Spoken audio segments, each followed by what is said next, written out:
And welcome to another edition of TEDXcellence, coming to you live from my Corona bunker on the moon. I'm here with Dog Cat Fox and a glass of Dr. Pepper. Dr. Pepper.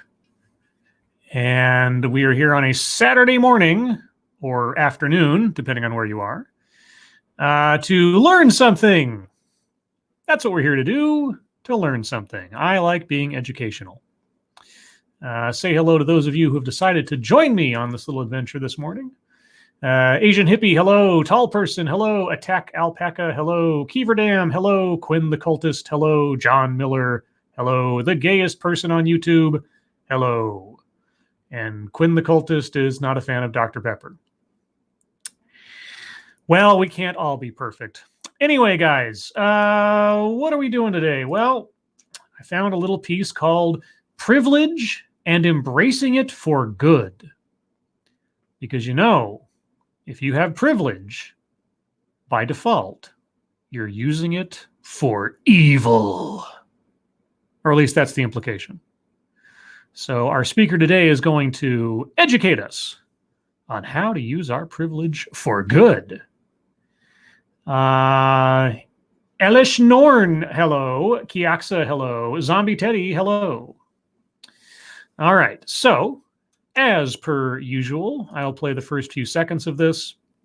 This is a relatively short one today. This is actually clocks in just under 7 minutes. So whatever message she has to tell us must be very powerful and very concise. So I'm looking forward to it. I'm sure there will be no fluff or unnecessary anecdotes, but we'll see. So again, I'm going to give you a couple of seconds here if you guys confirm to me that the audio is working well, and then we will continue. Here. Oh, and Nicholas Daly, hello. Delta Cross, hello. Here we go. On my first day of work in a country far from Canada, I take out my key card and open the boardroom door. Okay, in a country far from Canada. I guess we're in Canada. Did you guys hear that? Sounds good, says Attack Alpaca. Good, says Asian Hippie. Good, says Keeverdam. All right, so in a country far from Canada, you take out your key card to open the door. All right. And then? I'm dressed well, but not in designer clothes. I'm one of the only women in the room and one of very few Caucasian people. Oh, that's a twist. Usually we're talking about how the room's full of straight, cis white men or something. Okay, but you're dressed well. Did you say the only woman in the room? Yes, and one of the few Caucasian people in the room. A country far from Canada. Okay. I'm feeling uncomfortable. I don't have the financial security to buy the clothes other women are wearing. I'm looked up to, though, because of the color of my skin. Are you sure that's why you're looked up to? Or are you imparting that notion onto your audience, so to speak? I don't know. I'll just have to assume you're a mind reader. Like so many other TEDx speakers, you are psychic.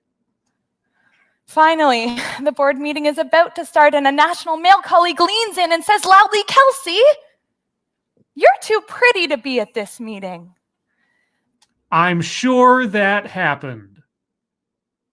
And if it did, I'm sure they were serious. This business meeting should only be for men. And the room breaks out into boisterous laughter. Because it was a joke. The other women are silent and keep their heads bowed. Because they're weak and subservient, as all good women are. I was raised in a town called Aurora. I loved Aurora, but Aurora had one major setback for me.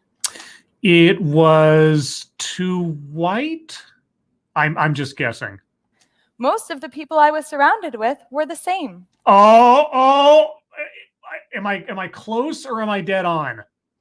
Same language, culture, norms, socioeconomic class, family structure, Christian or Jewish, and all of my friends were high achievers. Were they also all white?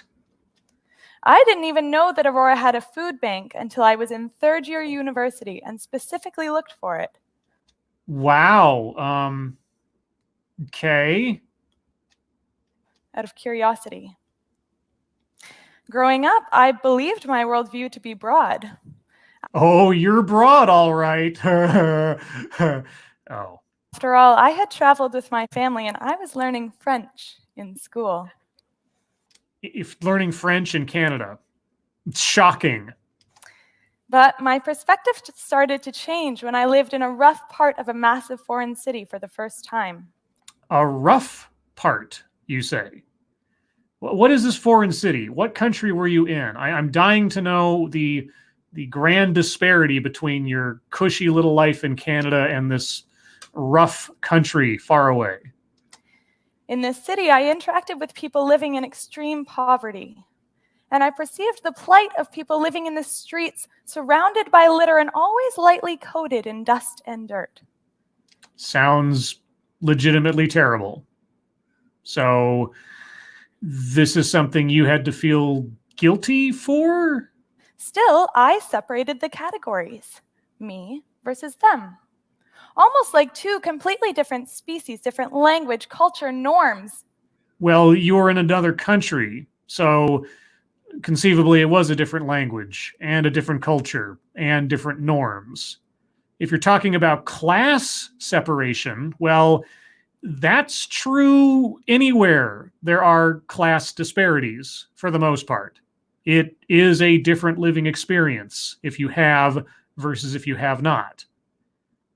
Were you really that sheltered? I suppose it's possible. Even occupying different areas of space on the same sidewalk. Them sitting, me walking by, ice cream cone in hand. It took 3 months of interacting with people in extreme poverty, and I never saw myself reflected in the people that I passed on the sidewalk. Really? You never saw them as fellow human beings under dire circumstances? You must have been very, very well conditioned in your comfy suburban lifestyle, I suppose. I never realized that part of my luck was to just walk past. Okay. Either you were an absolutely stuck-up, horrible person, which I suppose isn't that far afield to guess at this point, or you're making this up. Very few people move through life being that dense to simple differences in circumstance, or being so just oblivious to simple realities. But maybe that was how you were. Maybe you were that spoiled and that just self-centered. It's entirely possible. I have met such people, but okay, you've reformed yourself, I suppose. Now, it was actually only when I got to Canada, back home, that I actually saw poverty for the first time. Wait. You just said that going to this foreign country was the first time you'd seen people in extreme poverty. Did I miss something? I clearly remember stepping off the metro, making eye contact with a man, and he said, "Hi, how are you?" Well, it is Canada. Here was a man who looked like me, spoke the same language, had the same culture, and was holding a large coffee cup in his hand to collect spare change. Oh my God. It was like seeing an alien from outer space for the first time or something, huh? Here was a man living in circumstances that I could have easily been born into myself or could still someday experience. Yes, that is where human empathy comes from, where you can imagine for a moment being in someone else's shoes. Congratulations, you had to travel to a foreign country to learn simple empathy. That's amazing. I've talked several times on different videos about people pitching the idea of, I'm here to teach empathy. But in your case, it sounds like you could have actually used such a lesson long, long ago. This was the moment that I realized that I had a lot to learn about inequality in the world. That was the moment. So you grew up in white picket fence Canadian suburbia, learned about a food bank only deep within your own education, traveled to a foreign country to see extreme poverty, people sitting on the sidewalk covered in trash and dirt. Then you came back to Canada and saw a guy with a cup. That's when you saw poverty for the first time, somehow. That's when you realized that I'm just following her progression of development here, guys. I totally believe everything she's saying, because if I believe everything she's saying, she's living in an alternate dimension and has been and still is to some extent, it seems. And as I learned more, I learned that there's a word for people like me, and it gets its roots from institutionalized advantage in society. We call this privileged. Oh, do we? Oh my, what a revelation. Let me look down upon you so I can tell you just how enlightened I am, that I am now well aware of my privilege. I had no idea that there was any disparity in living conditions in Canada until after I left Canada. Now I know. I've seen the light. And I'm here to tell all of you who obviously have no idea what it's like to be poor, who obviously have no knowledge of anything outside your 5-block radius, just how enlightened I am, and you and I all suffer from privilege. Wow. Gosh, I don't know what to say. I'm sure she has something more to say, though. So why does this matter? I am at a loss myself, really. Please do edify me. Why does this matter? See, privilege acts as a key card. If you have it, you have access to so many more opportunities, resources, and boardrooms than somebody without the key card. Yes, there are just so many boardrooms I can just walk into. So many opportunities. Yes, so many that are just handed to me out of the blue, without working for them, without going to school, without making wise decisions for myself, or taking the opportunities that I see presented, or even better, making opportunities for myself by taking the initiative, because everything that I have, I was handed. I've taken no effort in my life. I didn't study in school or follow the rules, or when I saw the necessity to make a change in my life, I didn't change it because, everything was just handed to me. My parents, now, they didn't work their entire lives to support my sister and I and give us what opportunities they could provide out of their honest, consistent, perpetual, hard labor. My grandparents didn't survive through the Depression and the Dust Bowl and, come out of that with nothing and go off to war and risk their lives and raise families and scrimp and save and sacrifice. No, all of these things were privileges foisted upon us because of our melanin count. You might notice I take these kind of accusations a little personally, but who am I to talk? I mean, I am white. And having this key card doesn't make me a bad person. Oh, doesn't it? Are you sure? Because you're sure talking like it does. I can't help where I was born or how I was raised, but it does create an imbalance in society. Oh, I see. So you're an unwilling participant in unfairness. All right. Well, I don't know what your specific circumstances are. Maybe you were handed everything. Sure sounds like it. The way that you were living, your obliviousness to the rest of the world until you had to go to another country to realize that poverty existed. I mean, you must have never read a book or watched the news or watched a movie or even just thought for a moment about the possibility of not having money. So, yeah, maybe you do come from a world where this is a big, big revelation.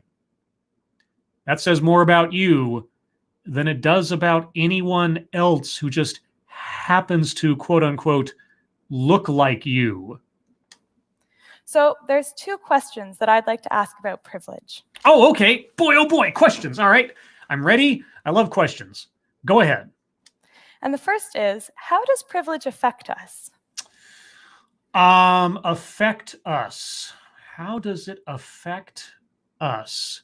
Well, I suppose if you have it, you have an advantage over people who don't have it. Given the fact that you haven't defined privilege, because anyone can conceivably have any kind of privilege depending on their circumstances. It's not a one-way street. It's not dedicated to one particular type of person. It depends on how you define it. As I've said before, currently, I am prospering from not having been hit by a bus privilege. I have the privilege of not yet having been hit by a bus.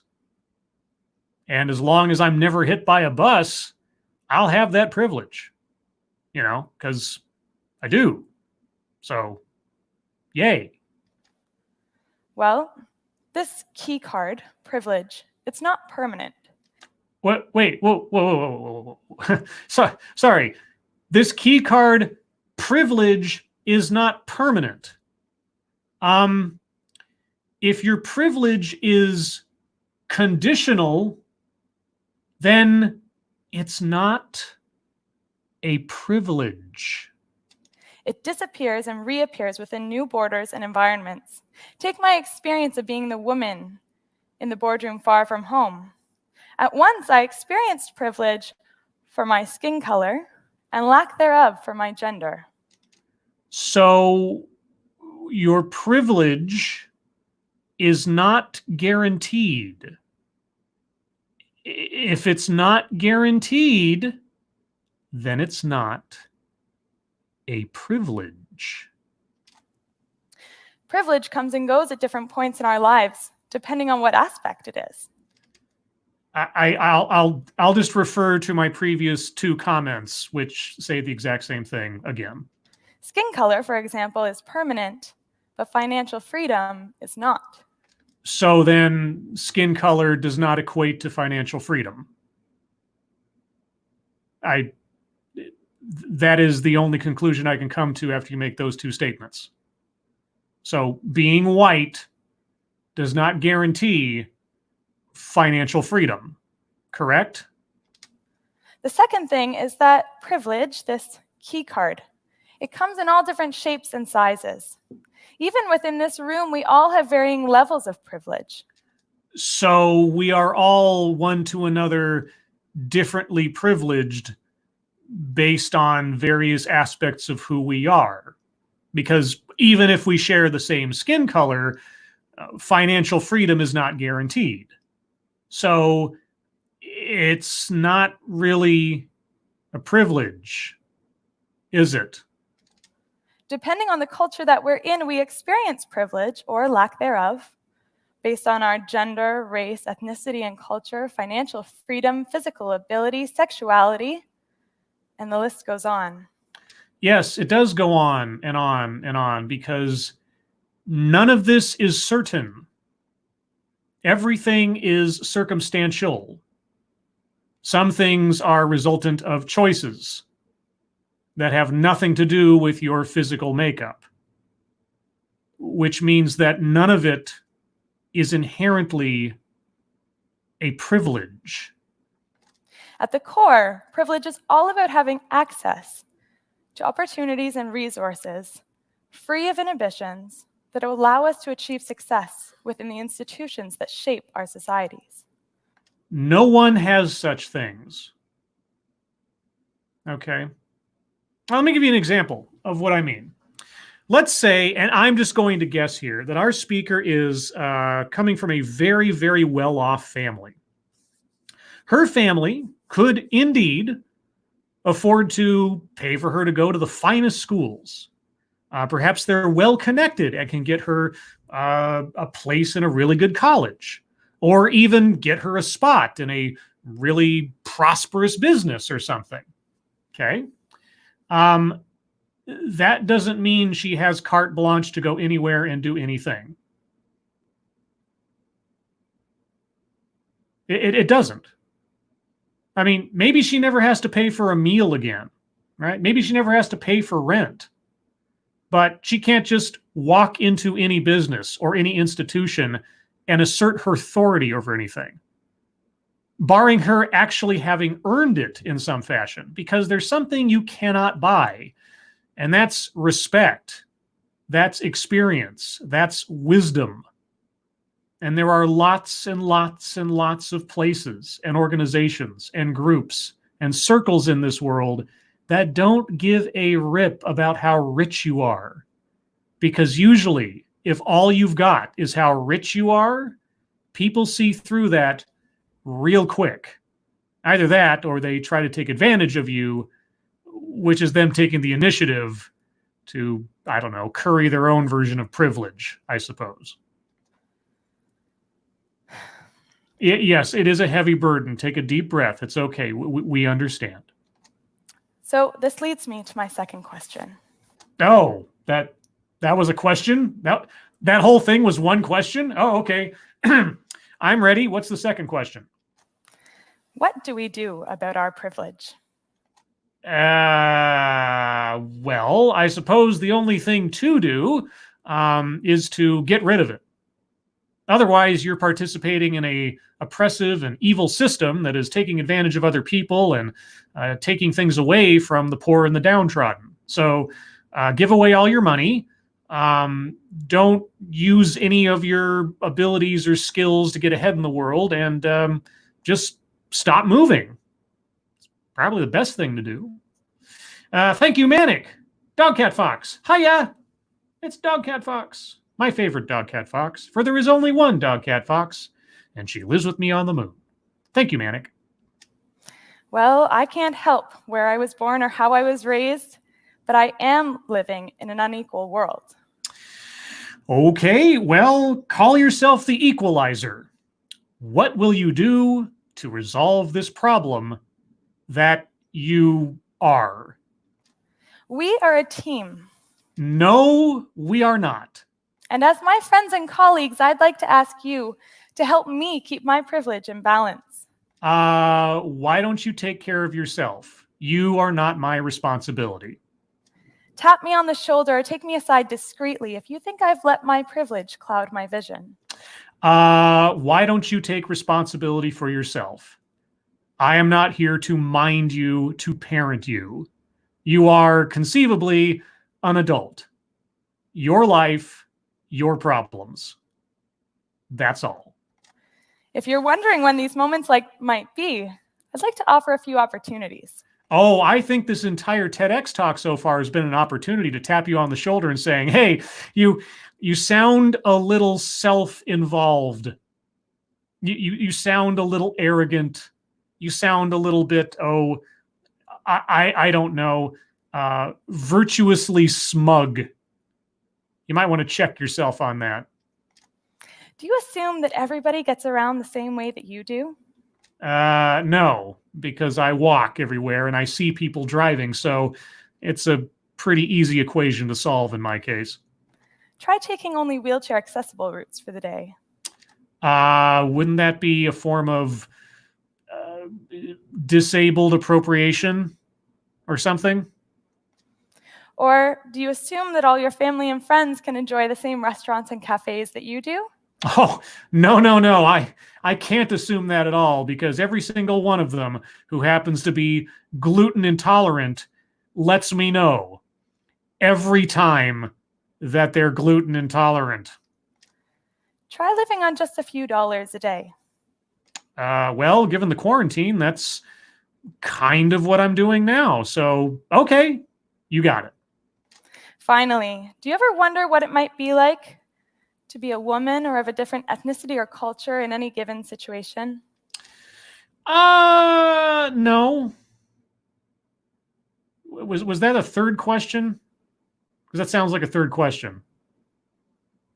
I mean, not any further than, say, abstract sort of empathy-ish, I suppose. But I take things on individual case by individual case. So generally speaking, the answer is no. This is where listening comes in handy. Oh, I'm doing nothing but listening. And you're saying quite a bit. While obviously not saying all that much, but you're still telling us quite a bit regardless. So, while the first step is recognition, I'm of the opinion that this really isn't enough. We are living in a world of accentuated inequalities and massive global goals to achieve together in the coming years. Yeah, depends on what you're talking about, because there's still competition. There's always going to be the haves and the have-nots. There's going to be those that have the idea and those that don't, those that dream and those that don't, those that take advantage of the opportunities presented to them and those that don't, those that create opportunities for themselves and those that are happy to just be sedentary, because everybody's different. Everybody makes different choices. Not everybody is guaranteed the same outcome. Even if two different people make the same choices, sometimes life just has a way of smacking you upside the head or giving you a free ride. It all depends. We are a team. No, we are not. And we have the opportunity to make each other more inclusive leaders together. Because by default, we are all xenophobes, social xenophobes, social isolationists. We are racists and sexists, all of us, and we all have the opportunity to make each other a better person with the assumption that we start out as horrible people. And at least in our speaker's case, I could believe it. If we want to be the change makers that our world so desperately needs, we need to consider this privilege imbalance too. So let's challenge ourselves to act and open boardroom doors for others. Who can you lend your key card to, and what doors can you open? Thank you. Or, to put it another way, who do you look upon as being inherently disadvantaged, needing a hand up because obviously they can't make it on their own, given what they are, given where they came from, etc.? You know, the soft bigotry of low expectations. That kind of thing. Yeah. Oh boy. Thank you, Lady Gopher. A big smiley dog cat fox. Oh, dog cat fox. I love my dog cat fox. Well, like I said, guys, it's a brief one today. I don't know why it was so brief. Maybe she could have given some more examples about what privilege is and how to leverage it for quote unquote good. Or maybe told us what country it was she went to that she had this great awakening that she didn't have until after she got back to Canada. I don't know.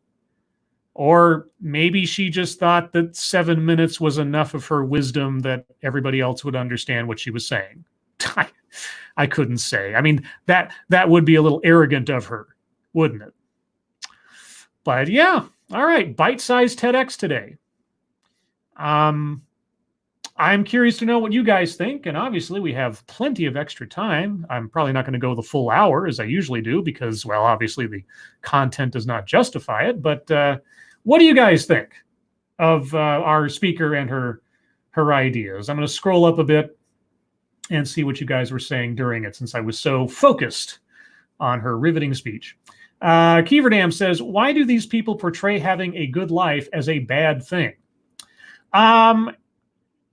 There's okay, and I'm not being facetious here. There is a psychological reflex of guilt, right? That you can't really avoid. It's like you grew up without having to worry about certain things, and then you see people who obviously do, and then there's this kind of, I don't know what you'd call it, like affluence guilt or sort of economic survivor's guilt or something. And you grew up your entire life with somebody handing you what you needed most of the time. And so you look at people who don't have things and you think to yourself, well, they need somebody to hand them things too, because I had it, they should have it too. And it's a kind of benevolent thinking in that way.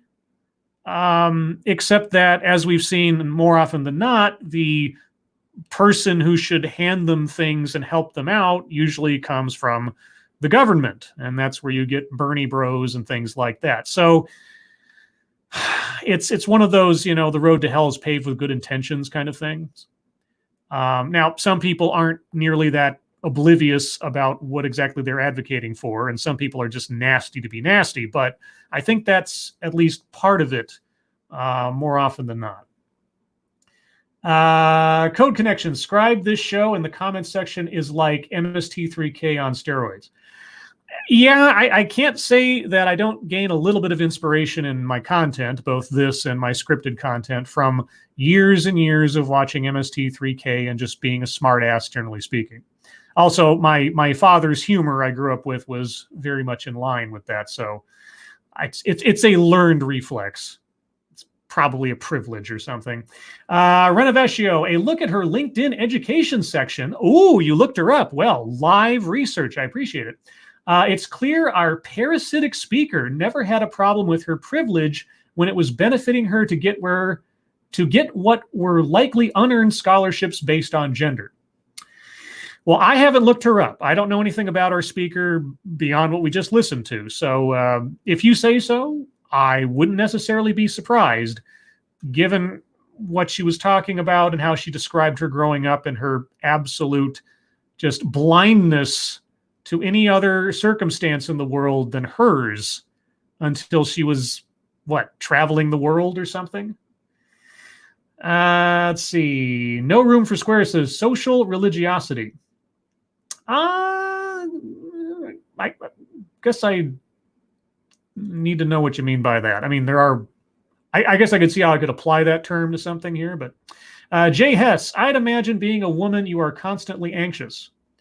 Well, in her world, apparently, because the women that she went to that boardroom meeting with were dour and looking down and being silent.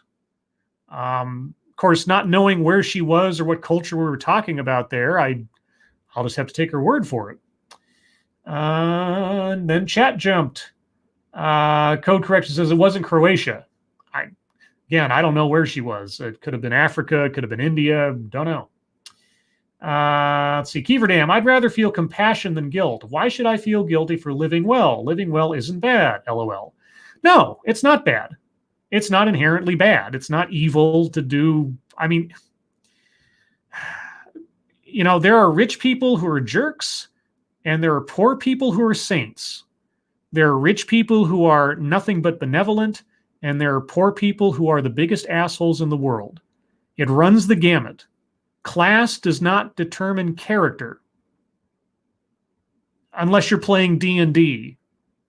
And then your class might actually determine character. But in the real world, class does not determine character. People who think class determines character are classist. And she might be just a little bit classist. Let's see. TA says, LOL, our speaker is a tweaker. I don't know about that. I mean, her teeth looked fine, so, it's not necessarily a guaranteed sign, but didn't seem like it. Who knows what she does on her free time, though? Let's see. Quinn the Cultist says, I thought the road to hell was paved with babies. Babies what? Do you mean plural, BABIES? Because who's baby? Baby's what? I know. I'm being a nitpicking English major, even in my own chat. So what are you going to do? Deck Trend says, Scribe, Bloodwing is streaming. Oh, is he? Oh, I'm sorry. I was not intending to step on Bloodwing's toes because his toes are fragile because he's really old. But on that note, and with that sentiment, I suppose I'll wrap this up here and encourage everybody to go take a look at Bloodwing's channel. That's Bloodewing. He is an old man who is very wise and can be very funny. And he does redneck Star Trek videos, which are hilarious. So with that, guys, I'm going to wrap this up. Thank you guys for joining me for this relatively short TEDxcellence experience. I will have another one Monday, probably.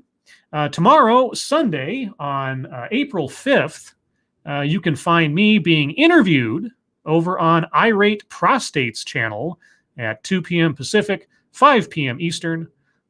So far as I can recall, I've never been formally interviewed before, so this will be interesting. So go check that out. And otherwise, guys, wherever you are, however you are, I hope you are safe and well.